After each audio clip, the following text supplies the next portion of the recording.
Hello friends, स्वागत है आप सबका आपके अपने YouTube channel all exam study पर। आज हम डिस्कस करने वाले हैं टीचिंग एप्टीट्यूड के टॉपिक प्रतिभाशाली, सृजनात्मक तथा विशिष्ट बालकों की पहचान। और यह टॉपिक आपके CTET, SSC, KVS, REET, supertet सभी टीचिंग एग्जाम में पूछे ही जाता रहता है।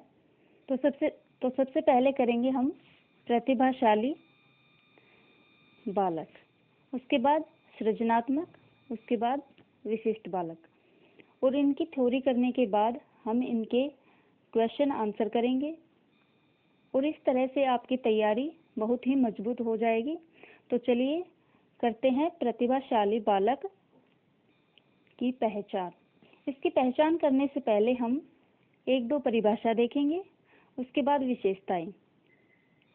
प्रतिभाशाली बालक सामान्य बालकों से श्रेष्ठतर होते हैं। परिभाषा है स्किनर और हैरीमैन के अकॉर्डिंग। प्रतिभाशाली बालक का प्रयोग उन 1% बालकों के लिए किया जाता है जो सबसे अधिक बुद्धिमान होते हैं। प्रतिभाशाली बालक की विशेषताएं। स्किनर व हैरीमैन ने प्रतिभाशाली बालक में निम्नलिखित विशेषताएं बताई हैं।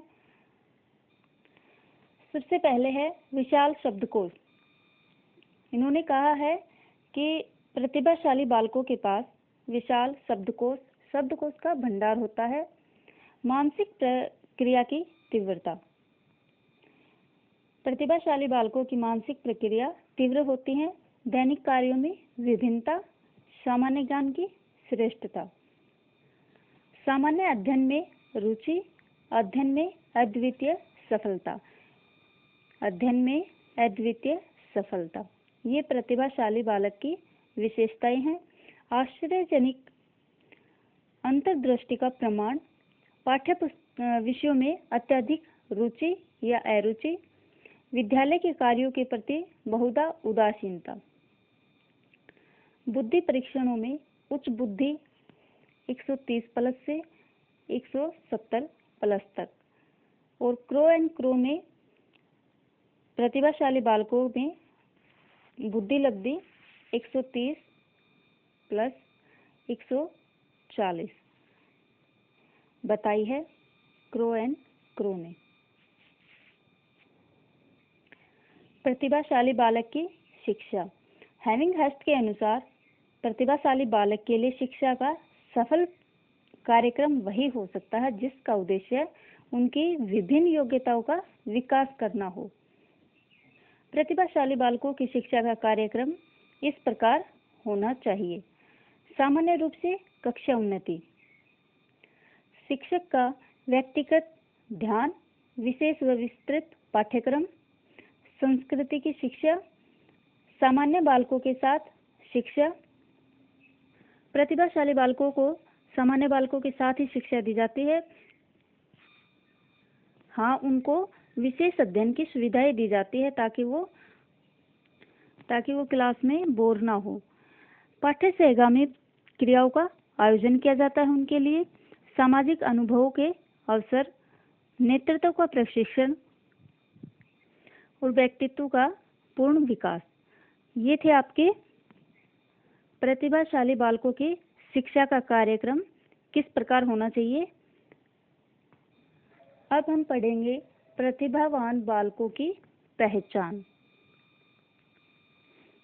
कि प्रतिभाशाली बालकों की पहचान कैसे की जाए। देखिए, प्रत्येक कक्षा या स्कूल में प्रतिभावान बालक होते हैं, लेकिन इनका पता लगाना आसान कार्य नहीं है। इसके लिए अध्यापक को बहुत सारी प्रविधियों का यूज करना पड़ता है। अतः इन प्रविधियों का ज्ञान अध्यापक के लिए आवश्यक है, नहीं तो बालक की प्रतिभा दबकर रह जाएगी। तो ये पढ़ते हैं कि वो कौन कौन सी विधियां हैं जिनसे हम प्रतिभावान बालकों की पहचान कर सकते हैं। सबसे पहली है बुद्धि परीक्षण। प्रतिभावान बालकों की पहचान के लिए अध्यापक विभिन्न प्रकार के बुद्धि परीक्षणों या परीक्षाओं का यूज कर सकता है। ये बुद्धि परीक्षाएं अध्यापक व्यक्तिगत तौर पर या सामूहिक रूप में प्रयोग कर सकता है और इस तरह का परीक्षण करने के लिए अध्यापकों को प्रशिक्षण अति आवश्यक है। सेकंड है इसमें उपलब्धि परीक्षाएं। बुद्धि परीक्षाओं के अतिरिक्त बालकों की उपलब्धि परीक्षाओं द्वारा भी प्रतिभावान बालकों की श्रेणी के लिए पहचाना जा सकता है। इस प्रकार की परीक्षाओं में विद्यार्थियों की उपलब्धियों का ज्ञान भली भांति हो जाता है। उच्च स्तर की उपलब्धि बालक के प्रतिभावान होने की आशा जागृत करती है। थर्ड नंबर पर है अभिरुचि परीक्षाएं। अभिरुचि परीक्षाओं से भी प्रतिभाशाली बालकों की पहचान की जा सकती है, क्योंकि अभिरुचियां किसी एक विशेष योग्यता से संबंधित होती हैं। जिस तरह से बुद्धि परीक्षण होता है उसी तरह से अभिरुचि परीक्षाएं भी होती हैं। नंबर 4 पर है संबंधित व्यक्तियों से सूचनाएं। प्रतिभाशाली बालकों की पहचान के लिए अध्यापक उनसे संबंधित व्यक्तियों से सूचनाएं एकत्रित कर सकता है। संबंधित व्यक्तियों से अध्यापक बालकों की रुचि का ज्ञान भी प्राप्त कर सकता है और उनकी रुचियों के अनुसार अपने शिक्षण कार्य में आवश्यक परिवर्तन व सुधार ला सकता है। इसमें हम एक ऐड कर देंगे कि प्रतियोगिता आदि करवा के भी प्रतियोगिता से भी हम प्रतिभाशाली बालकों की पहचान कर सकते हैं। 6 नंबर पर है डी हॉर्न और कफ की सूची के आधार पर। डी हॉर्न और कफ ने प्रतिभाशाली बालकों की पहचान करने के लिए एक सूची तैयार की है और आइए अब इस लिस्ट को देख लेते हैं उन्होंने प्रतिभाशाली बालकों के लिए कौन सी लिस्ट तैयार की है। इन्होंने इस लिस्ट में बताया है कि ऐसे बालक सब कुछ आसानी से याद कर लेते हैं। ये स्पष्ट रूप से सोचने, अर्थों को समझने और संबंधों की पहचान करने में श्रेष्ठ होते हैं। सामान्य बुद्धि का प्रयोग अधिक करते हैं और बिना रटकर समझने में विश्वास करते हैं। प्रतिभाशाली बालक बिना रटकर समझने में विश्वास करते हैं। शब्द ज्ञान बहुत विस्तृत होता है। देखो, जिसने प्रतिभाशाली बालकों की विशेषताएं की हैं उनका आधा चैप्टर तो ऐसे ही कंप्लीट हो जाता है। कठिन कार्यों को आसानी से कर लेते हैं। मौलिक चिंतन कर सकते हैं। मौलिकता, नवीनता सृजनात्मक बालकों में पाई जाती है, लेकिन मौलिक चिंतन कर सकते हैं प्रतिभाशाली बालक। इन गुणों के आधार पर अध्यापक शैक्षणिक और बौद्धिक रूप से प्रतिभावान बालकों की पहचान करने में सफलता प्राप्त कर सकता है। अब हम पढ़ेंगे प्रतिभाशाली बालकों की शैक्षिक व्यवस्थाएं। क्लास में प्रतिभावान बालकों की उपस्थिति अध्यापकों के लिए बहुत सी समस्याएं उत्पन्न कर देती है। अतः ऐसे बालकों के लिए विशेष शिक्षा की आवश्यकता पड़ती है और अध्यापकों को विशेष प्रशिक्षण की। अगर आप एक अध्यापक हैं, अध्यापिका हैं और आपकी क्लास में प्रतिभाशाली बालक, सामान्य बालक, विशिष्ट और सृजनात्मक ये सब बच्चे हैं, तो उनकी शैक्षिक व्यवस्थाएं आप किस तरह से करेंगे? क्योंकि अगर हमने क्लास में प्रतिभाशाली बालकों को ही ध्यान में रखा तो उसमें जो विशिष्ट बालक हैं उनको या फिर जो मंदबुद्धि के बालक हैं उनको ज़्यादा समझ नहीं आएगा। और इस तरह से अगर हम सारा ही इजी पढ़ा रहे हैं या इजी क्वेश्चन पूछ रहे हैं तो उससे प्रतिभाशाली बालक हैं वो क्लास में ऊब जाएंगे और उनको पढ़ने में कोई रुचि नहीं रहेगी। तो अब हम देखते हैं प्रतिभाशाली बालकों की शैक्षिक व्यवस्थाएं। अवसरों की समानता। इसका मतलब है कि अध्यापक है वो बालकों की तरह ही सामान्य बालकों की तरह ही प्रतिभावान बालकों को भी उनकी योग्यताओं और प्रतिभाओं को विकसित करने का अवसर दे। अगला है तीव्र पदोन्नति। तीव्र पदोन्नति का मतलब है कि प्रतिभाशाली बालक उनको अगली क्लास में प्रमोट कर दिया जाना। कई मनोवैज्ञानिक और शिक्षा शास्त्री प्रतिभावान बालकों की तीव्र पदोन्नति की सिफारिश करते हैं, लेकिन यह अमनोवैज्ञानिक बात होगी। ऐसा करने से बालक उस कक्षा में तो पहुंच जाएगा, लेकिन जो अन्य बालक हैं उनके शारीरिक और मानसिक और सामाजिक रूप से वो उससे अधिक विकसित होंगे। तीव्र उन्नति से बालकों का कुसमायोजन होने का डर रहता है। इस प्रकार तीव्र पदोन्नति का बालकों पर विपरीत प्रभाव पड़ने की संभावनाएं रहती हैं। इसमें 3rd नंबर पर है पाठ्यक्रम की समृद्धि। प्रतिभावान बालक पाठ्यक्रम को समझने में सामान्य बालकों से कम समय लेते हैं और इस तरह से ये बचा हुआ जो समय है उनका वो किसी अन्य कार्य में व्यस्त करके उपयोग में लाया जा सकता है। हेलिंगवर्थ ने पाठ्यक्रम की समृद्धि के लिए जो कार्यक्रम प्रोग्राम बताए हैं वो इस तरह से हैं: सभ्यता का अध्ययन, जीवन गाथाओं का अध्ययन, आधुनिक भाषाओं का अध्ययन, विशेष योग्यताओं का अध्ययन। नंबर 4 है बुरी सामाजिक आदतों को रोकना। यदि प्रतिभाशाली बालक और सृजनात्मक शक्ति का उचित उपयोग नहीं किया जाए तो वे समाज विरोधी गतिविधियों में सम्मिलित हो सकते हैं। अतः अध्यापक को चाहिए कि उनकी शिक्षा इस प्रकार करे जिससे वह सामाजिक बुराइयों से दूर रह सके। तो फ्रेंड्स, हमने प्रतिभाशाली बालकों के लिए परिभाषा, विशेषताएं, प्रतिभाशाली बालक की शिक्षा और शैक्षिक व्यवस्थाएं, प्रतिभाशाली बालकों की पहचान पढ़ा है। अब हम पढ़ेंगे सृजनात्मक बालक। सृजनात्मक बालक में हम सबसे पहले इसका अर्थ समझेंगे, फिर इनकी परिभाषाएं देखेंगे, उसके बाद सृजनात्मकता के तत्व देखेंगे और सिद्धांत। सृजनात्मक बालक की पहचान, इनके परीक्षण, सृजनात्मक बालक का विकास, ये सब हम कवर करेंगे इस टॉपिक में। तो चलिए देखते हैं सृजनात्मकता का अर्थ। सृजनात्मक शब्द क्रिएटिविटी, इंग्लिश के शब्द क्रिएटिविटी से बना है। इस शब्द के समानांतर शब्द हैं विधायकता, उत्पादन, रचनात्मक, डिस्कवरी आदि का यूज किया जाता है। फादर कामिल बुल्के ने क्रिएटिव शब्द के समानांतर सृजनात्मक, रचनात्मक, सर्जक शब्द बताए। डॉक्टर रघुवीर ने इसका अर्थ सर्जन, उत्पन्न करना, सृजित करना, बनाना बताया है। ये कोई इम्पोर्टेंट नहीं है, परिभाषाएं देख लो, परिभाषाएं इम्पोर्टेंट होती है। इनमें एक ना एक परिभाषा पूछ ही ली जाती है। जेम्स ड्रेवर के अनुसार अनिवार्य रूप से किसी नई वस्तु का सृजन करना ही सृजनात्मकता है। रॉबर्ट फ्रॉस्ट के अनुसार मौलिकता क्या है? यह मुक्त साहचर्य है। जब कविता की पंक्तियां या उसके विचार आपको उद्वेलित करते हैं, साधारणीकरण के लिए बाध्य करते हैं, यह दो वस्तुओं का संबंध होता है, परंतु साहचर्य को देखने की कामना आप नहीं करते हैं, आप तो उसका आनंद उठाते हैं। इसमें आप जेम्स ड्रेवर की परिभाषा याद कर लें। सृजनात्मकता के तत्व: तात्कालिक स्थिति से परे जाने की योग्यता। ये तत्व गिलफोर्ड ने बताए हैं। जो व्यक्ति वर्तमान परिस्थिति से हटकर उससे आगे की सोचता है और अपने चिंतन को मूर्त रूप देता है, उसे सृजनात्मक तत्व पाया जाता है।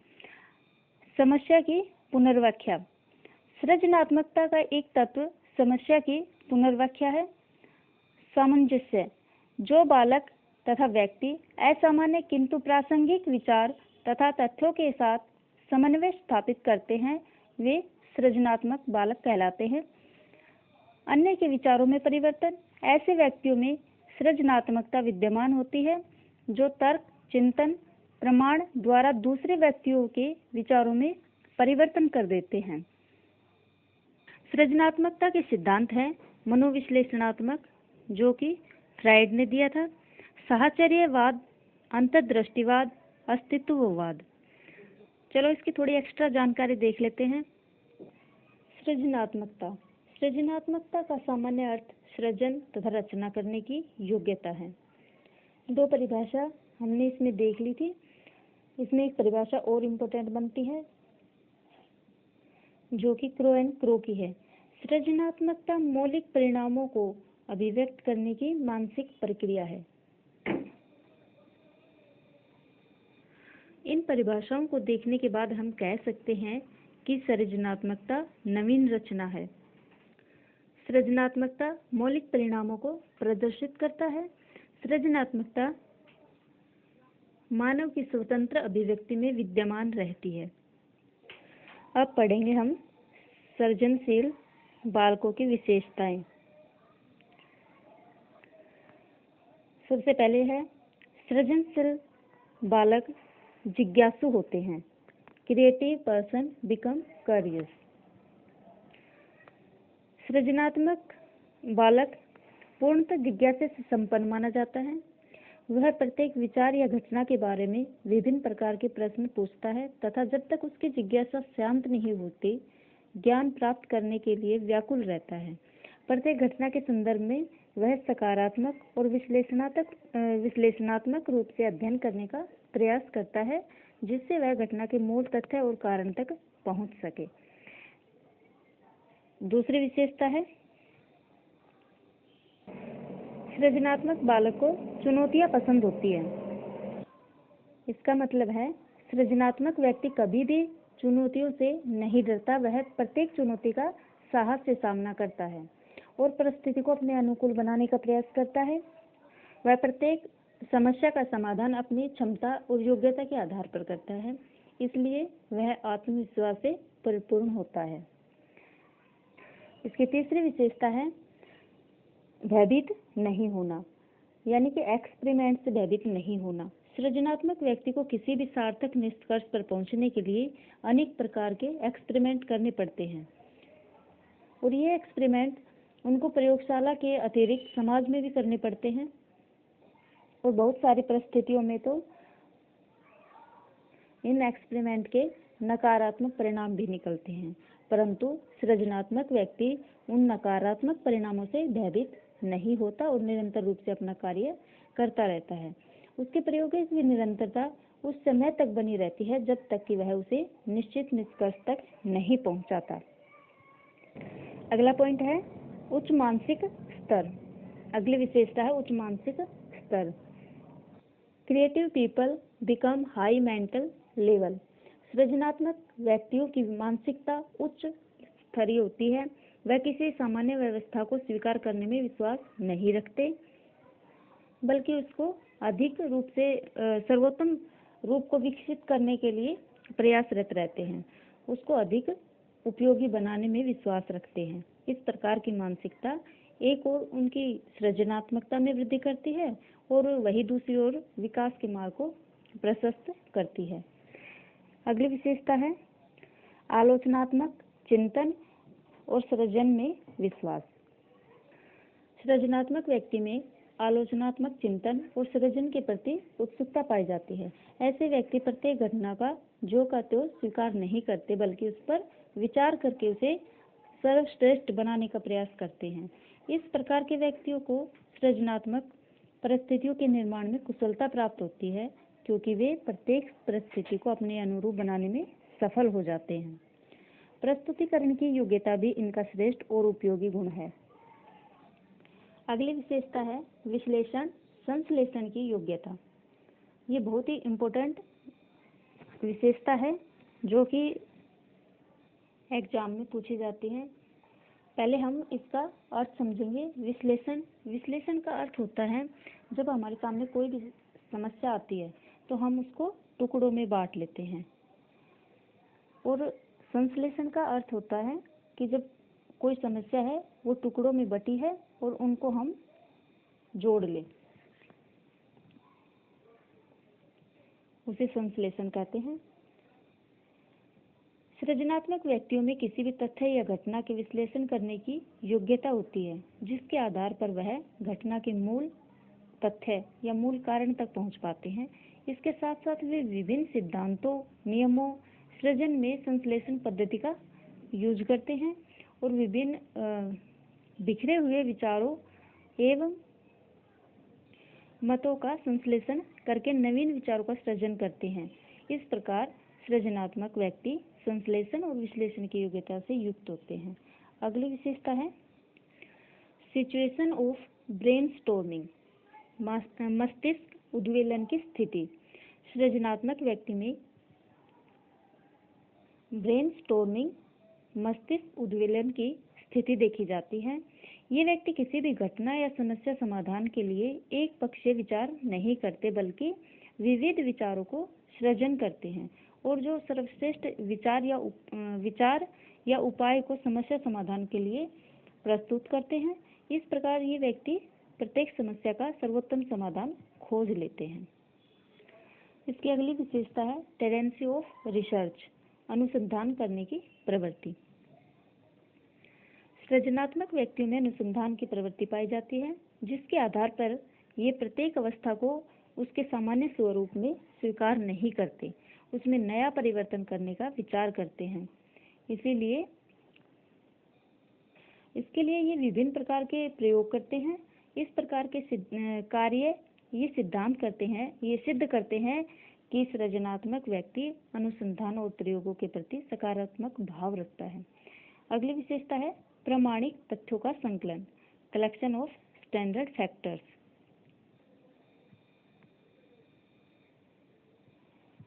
प्रामाणिक तथ्यों का संकलन। सृजनात्मक व्यक्ति किसी भावना या विचारों में बहकर कार्य योजना का निर्माण नहीं करते, बल्कि प्रामाणिक तथ्यों के आधार पर अपनी योजना बनाते हैं, जिससे कि वे उस योजना के व्यवहारिक और सार्थक परिणाम निकाल सके। जैसे एक व्यक्ति समाज में व्याप्त कुरीतियों के बारे में अपना चिंतन प्रारंभ करने पर स्वस्थ परंपराओं का विकास करना चाहता है, तो वह कुरीतियों से संबंधित सत्य घटनाओं को अपने चिंतन का आधार बनाएगा। इसकी अगली विशेषता है वैज्ञानिक दृष्टिकोण। सृजनात्मक व्यक्तियों में वैज्ञानिक दृष्टिकोण का प्रभाव देखा जाता है। इस प्रकार के व्यक्ति सामाजिक व्यवस्था में भी उन विचारों और परंपराओं को स्थान देते हैं जिनका प्रत्यक्ष अप्रत्यक्ष रूप से विज्ञान से संबंध होता है। इनके कार्य एवं व्यवहार में तथ्यों का क्रमबद्ध प्रस्तुतिकरण देखा जा सकता है। यह प्रत्येक कार्य को व्यवस्थित एवं संगठित रूप से संपन्न करते हैं। तर्क एवं चिंतन के आधार पर वैज्ञानिक और समाज उपयोगी विचारों को सृजन करते हैं। अब पढ़ेंगे सृजनात्मकता की प्रक्रिया। सृजनात्मकता की प्रक्रिया में कुछ विशिष्ट सोपान होते हैं और इन सोपानों का वर्णन मन द्वारा लिखी गई पुस्तक इंट्रोडक्शन टू साइकोलॉजी में विस्तार पूर्वक बताया गया है। एग्जाम में सोपान की सीक्वेंस पूछी जाती है कि फर्स्ट नंबर पर क्या आएगा, सेकंड पर क्या, थर्ड पर, फोर्थ पर। तो इसका प्रथम सोपान है तैयारी,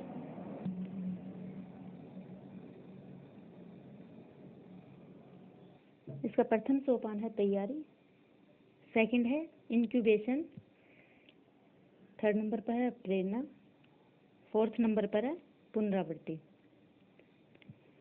तैयारी में सृजनात्मकता की प्रक्रिया में तैयारी प्रथम सोपान होता है, जिसमें समस्या पर गंभीरता के साथ कार्य किया जाता है।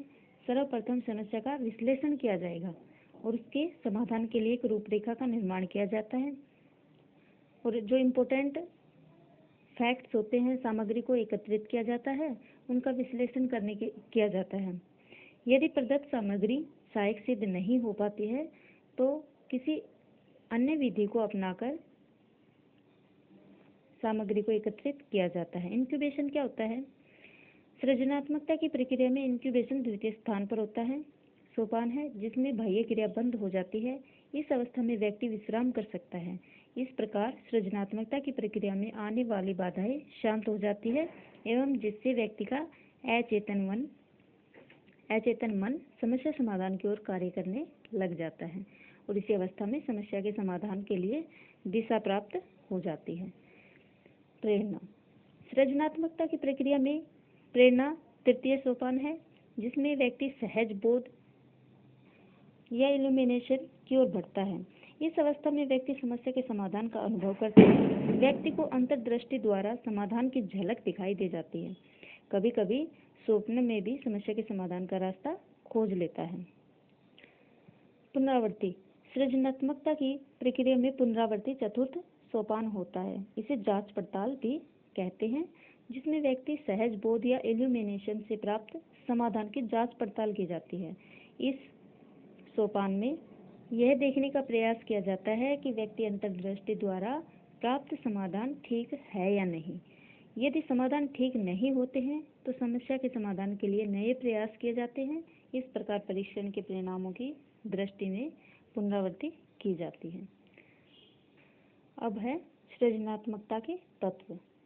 जिस प्रकार से सृजनात्मकता में विशेषताएं इम्पोर्टेंट है, वैसे ही सृजनात्मकता में तत्व हैं, ये भी इम्पोर्टेंट है, जिससे कि आपको पूरी थोड़ी समझ में आ जाएगी।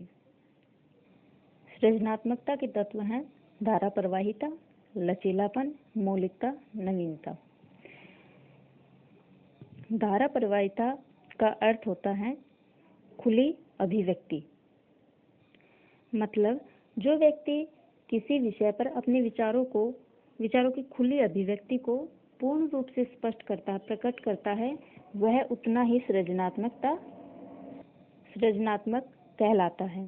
धारा प्रवाहिता का शब्द साहचर्य स्थापित करने तथा शब्दों की अभिव्यक्ति करने से संबंधित होता है। लचीलापन से तात्पर्य समस्या के समाधान के लिए विभिन्न प्रकार के तरीकों को अपनाए जाने से है।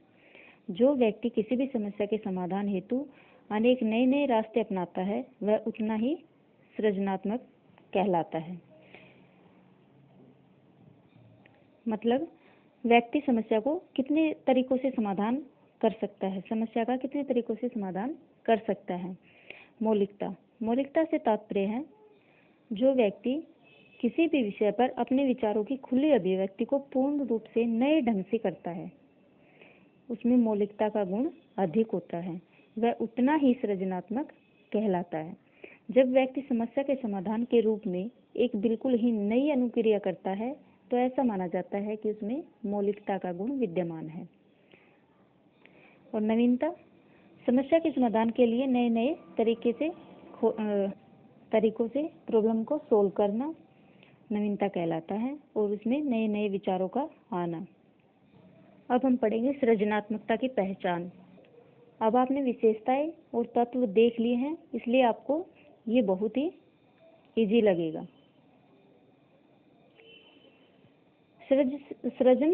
सृजनशील बालकों में मौलिकता के दर्शन होते हैं। सृजनशील बालकों का दृष्टिकोण सामान्य व्यक्तियों से अलग होता है। स्वतंत्र निर्णय क्षमता सृजनशीलता की पहचान है। जो व्यक्ति किसी समस्या के प्रति निर्णय लेने में स्वतंत्र होता है, वह सृजनात्मक समझा जाता है। सृजनात्मक बालकों में हंसी मजाक की प्रवृत्ति पाई जाती है। उत्सुकता भी सृजनात्मकता का एक आवश्यक तत्व है। जिज्ञासा बताया था मैंने। सृजनशील बालकों में संवेदनशीलता अधिक पाई जाती है। सृजनशील बालकों में स्वायत्तता का भाव पाया जाता है। सृजनात्मकता के परीक्षण। सृजनात्मकता की पहचान के लिए निरंतरता, लोचनीयता, मौलिकता तथा विस्तार का मापन और परीक्षण किया जाता है। ये परीक्षण इस प्रकार हैं। चित्रपूर्ति परीक्षण। चित्रपूर्ति परीक्षण में अपूर्ण चित्र को पूरा किया जाता है। Product improvement task.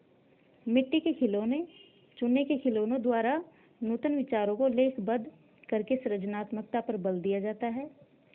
वृत्त परीक्षण। इस परीक्षण में वृत्त में चित्र बनाए जाते हैं। टिन के डिब्बे, खाली डिब्बों से नवीन वस्तुओं का सृजन कराया जाता है। मतलब वेस्ट चीजों से कुछ नई वस्तु बनाना सृजनात्मकता में ही आता है। सृजनात्मकता का विकास।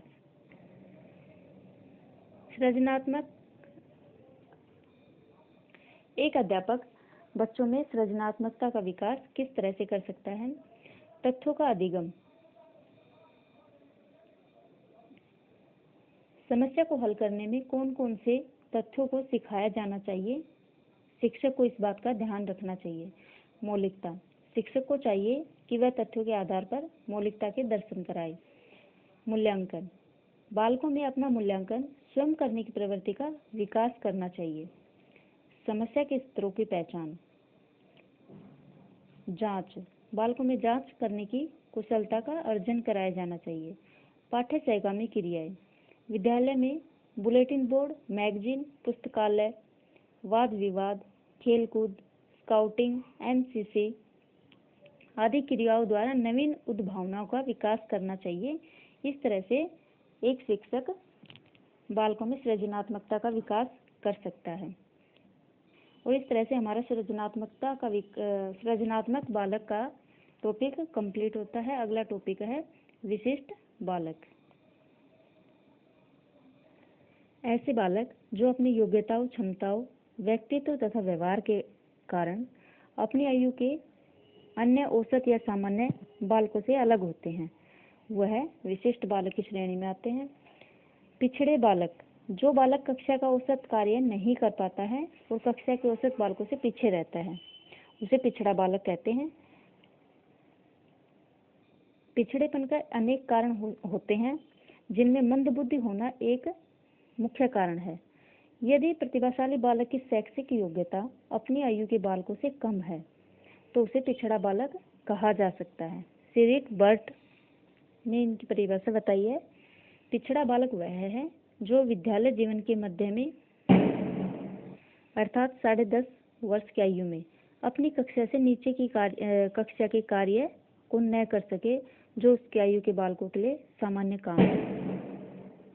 अगर कोई 6th क्लास का बच्चा है और वह 5th, 4th, 3rd के भी आंसर नहीं बता रहा है तो वह पिछड़ा बालक की श्रेणी में आएगा। शैक्षणिक उपलब्धि के आधार पर भी पिछड़े बालक की परिभाषा बताई गई है। बर्ट के अनुसार ऐसे बालक जिनकी 85 से कम शैक्षणिक उपलब्धि EQ है, वह पिछड़े बालक की श्रेणी में आता है। पिछड़े बालक की विशेषताएं। इनमें सीखने की गति बहुत ही धीमी होती है और जीवन में ये हमेशा निराशा का अनुभव करते हैं। समाज विरोधी कार्य करेंगे। व्यवहार संबंधी समस्याओं की अभिव्यक्ति होती है। जन्मजात योग्यताओं की तुलना में कम शैक्षिक उपलब्धि होती है। ऐसे बालक सामान्य विद्यालय के पाठ्यक्रम से लाभ उठाने में भी असमर्थ होते हैं। सामान्य शिक्षण विधियों द्वारा शिक्षा ग्रहण में भी विफल होते हैं। मंद बुद्धि, सामान्य बुद्धि या अतिश्रेष्ठ बुद्धि का प्रमाण। मानसिक रूप से अस्वस्थ होंगे और असमायोजित व्यवहार करेंगे।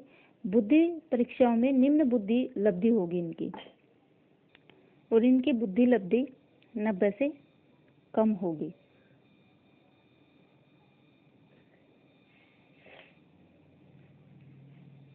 नब्बे से 110 के बीच तो सामान्य बालकों की होती है। विद्यालय कार्य में सामान्य बालकों के समान प्रगति करने की इनमें अयोग्यता होगी। अपनी और उससे नीचे की कक्षा का कार्य करने में असमर्थ होंगे। अब पढ़ेंगे पिछड़े बालकों की पहचान कैसे की जाए। Identification of backward children. सामूहिक परीक्षण। इसमें ग्रुप टेस्ट होता है। कक्षा में पिछड़ेपन का पता लगाना हो तो सभी बच्चों को सामूहिक परीक्षण देना चाहिए। इस तरह से IQ का पता लगाया जा सकता है और IQ से पिछड़े बालक की पहचान की जा सकती है। उपलब्धि परीक्षण, अचीवमेंट टेस्ट। विद्यार्थियों को शिक्षा के क्षेत्र में उपलब्धि जानने के लिए विशेष रूप से तैयार किए गए ऑब्जेक्टिव टाइप टेस्ट देने चाहिए। इनके परिणामों के आधार पर पिछड़ेपन का पता लगाया जा सकता है। अगला है व्यक्तिगत बुद्धि परीक्षण। सामूहिक परीक्षण के आधार पर चुने हुए बच्चों को बुद्धि से संबंधित व्यक्तिगत परीक्षण भी देने चाहिए। इससे भी उनके बुद्धि स्तर का ज्ञान हो सकता है। इस प्रकार मानसिक रूप से पिछड़े या मंद बुद्धि विद्यार्थियों की पहचान की जा सकती है। अगला है समस्यात्मक बालक। ऐसे बालक जिसके व्यवहार में कोई असामान्य बात होती है और जिसके कारण वह समस्या बन जाती है, जैसे चोरी करना, झूठ बोलना। समस्यात्मक बालक का अर्थ स्पष्ट करते हुए वैलेंटाइन ने लिखा है, समस्यात्मक बालकों शब्दों का प्रयोग साधारणतः उन बालकों का वर्णन करने के लिए किया जाता है जिनका व्यवहार या व्यक्तित्व किसी बात में गंभीर रूप से असामान्य होता है। अगर हम समस्यात्मक बालकों की लिस्ट देखें तो वह बहुत ही लंबी है। इनमें से कुछ मुख्य प्रकार के बालक हैं: चोरी करने वाले, झूठ बोलने वाले, क्रोध करने वाले, एकांत पसंद करने वाले, मित्र बनाना पसंद न करने वाले, आक्रमणकारी व्यवहार करने वाले, विद्यालय से भाग जाने वाले, भयभीत रहने वाले, छोटे बालकों को तंग करने वाले, गृह कार्य न करने वाले, कक्षा में देर से आने वाले। इनको हम समस्यात्मक बालक कह सकते हैं। समस्यात्मक बालक व्यक्तित्व के शारीरिक, मानसिक और संवेगात्मक सामाजिक पक्षों के आधार पर विशिष्ट बालकों को निम्नलिखित 4 भागों में वर्गीकरण किया गया है। विशिष्ट बालकों के प्रकार: शारीरिक, मानसिक, संवेगात्मक, सामाजिक। शारीरिक रूप से विशिष्ट बालक वे बालक होते हैं जो शारीरिक रूप से विकलांग हो। समायोजन व शिक्षा की दृष्टि से इन बालकों की विशेष व्यवस्था करना आवश्यक होता है।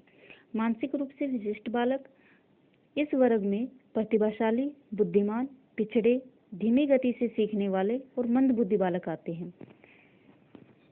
अब क्वेश्चन ये बनता है कि प्रतिभाशाली बालक भी विशिष्ट बालक हो सकते हैं क्या? तो इसका आंसर है यस, प्रतिभाशाली भी विशिष्ट बालकों की श्रेणी में आते हैं, क्योंकि इसका अर्थ ही आप देख लो कि जो विशिष्ट बालक वे बालक होते हैं जो सामान्य से डिफरेंट हो, सामान्य से अलग हो। संवेगात्मक रूप से विशिष्ट बालक: इस वर्ग में अस्थिर, शर्मीले, चिंताग्रस्त और क्रोधी बालक आते हैं। सामाजिक रूप से विशिष्ट बालक: इस वर्ग में मुख्य रूप से चोरी करने वाले, झूठ बोलने वाले, मादक द्रव्यों का सेवन करने वाले बालक, अपराधी बालक, वंचित बालक, कक्षा से भाग जाने वाले बालक ये आते हैं।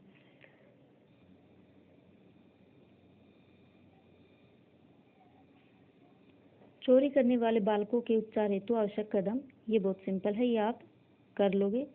झूठ बोलने वाले बालक में झूठ बोलने के अनेक कारण हो सकते हैं। मनोविनोद यानी कि जो मजा लेने के लिए झूठ बोलते हो। दुविधा: बालक कभी कभी किसी बात को स्पष्ट रूप से न समझ सकने के कारण दुविधा में पड़ जाता है और अनायास ही झूठ बोल देता है। मिथ्याभिमानी मतलब अपने साथियों को अपने बारे में ऐसी ऐसी बातें बताना जो उसने कभी की ही ना हो। प्रतिशोध के लिए भी बालक झूठ बोलता है। स्वार्थ की भावना से भी। वफादारी, भय, ये सब आप कर लोगे। झूठ बोलने वाले बालकों के लिए आवश्यक उपाय, ये भी आप इजी है, कर लोगे कि उनको यह बताना चाहिए कि झूठ बोलने से क्या नुकसान है और नैतिक साहस की भावना का विकास करना चाहिए। बालकों में सोच विचार करने पर बोलने की आदत का निर्माण करना चाहिए और सत्य बोलने वाले बालकों की निर्भयता और नैतिक साहस की प्रशंसा करनी चाहिए। ये नहीं करेंगे, बालक से बात ना करके, उसकी अवहेलना करके, ये हमें नहीं करना है, उसे दंड तो देना ही नहीं है। तो इस तरह से हमने 39 मिनट में हमने सृजनात्मक, विशिष्ट बालक, प्रतिभाशाली बालक पूरे कंप्लीट कर लिए हैं। इनकी विशेषताएं, सिद्धांत, परिभाषाएं, अर्थ, सब कुछ और पहचान। पढ़ाने को तो इसमें हर टॉपिक में आपका 1-1.5 घंटा लग जाता, लेकिन हमने इसमें इम्पोर्टेंट जो फैक्ट थे उनको किया है और इसे कंटिन्यू किया है। आप इसे देख लीजिए, यह अपने सिलेबस में साफ साफ लिखा हुआ है। अब इससे रिलेटेड जो क्वेश्चन बनते हैं अब हम उनको करेंगे अगली वीडियो में। 30 क्वेश्चन होंगे और बहुत ही कम समय में छोटी सी एक वीडियो बनेगी, तो इसके क्वेश्चन आंसर करना बहुत ही ज़रूरी है। तो फ्रेंड्स, मिलते हैं अगली वीडियो में, तब तक के लिए नमस्कार।